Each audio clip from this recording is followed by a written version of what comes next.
नमस्कार मंडळी, मी doctor Pooja, founder of doctor Pooja's homeopathy clinic, Kothrud, Pune.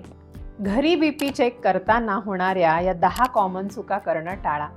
Number 1, पाय लटकते ठेवून बसणं. नंबर 2, पाय क्रॉस करणं किंवा मांडी घालून बसणं. नेहमी पाय सरळ आणि खाली टेकवून बसा.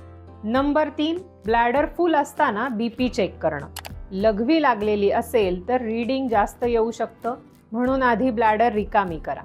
नंबर 4, पाठ ताठ ठेवून सरळ बसणं ही चुकीची पद्धत आहे. तुम्हाला आरामात पाठ मागे टेकवून बसायचं आहे.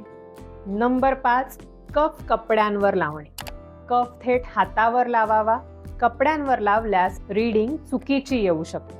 नंबर 6, बीपी ॲपची वायर कोपराच्या बाजूला बाहेर ठेवतात. ते चुकीचं आहे. वायर नेहमी आतल्या बाजूलाच ठेवायची आहे. नंबर 7, हात हार्ट लेवलला नसणे. हात कायम हार्ट लेवललाच असला पाहिजे. खूप जास्त वर असेल किंवा खाली लटकत असेल तर ते चुकीचं आहे. नंबर 8, बीपी तपासताना बोलणे.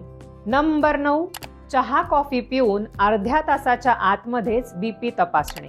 कॅफेनमुळे बीपी तात्पुरता वाढू शकतो. आणि नंबर 10, तुम्ही स्ट्रेसमध्ये असाल किंवा एक्सरसाइज नंतर लगेच बीपी चेक करणे. या 10 चुका टाळा. 2 रीडिंग 5-5 मिनिटांच्या गॅपने आरामात घ्या. त्याचा ॲव्हरेज पकडा. आयडियली तुमचा बीपी 120/80 mm ऑफ Hg असला पाहिजे. जर वरचा बीपी जास्त असेल तर याचा अर्थ आहे तुमच्या मोठ्या आर्टरीज स्टिफ होत आहेत, कॅल्सिफाईड होत आहेत, जे वयामुळे होतं. जर तुमचा डायस्टॉलिक बीपी म्हणजेच खालचा बीपी वाढलाय, याचा अर्थ आहे लांबच्या आर्टरीज टाईट होत आहेत, जे स्ट्रेसमुळे, इन्सुलिनमुळे होऊ शकतं. दोन्ही बीपीच्या मध्ये जर 60 पॉईंटपेक्षा जास्त अंतर असेल, जसं की 160/100 किंवा 140/80, तर हार्ट प्रॉब्लेम्स वाढण्याचे चान्सेस जास्त असतात.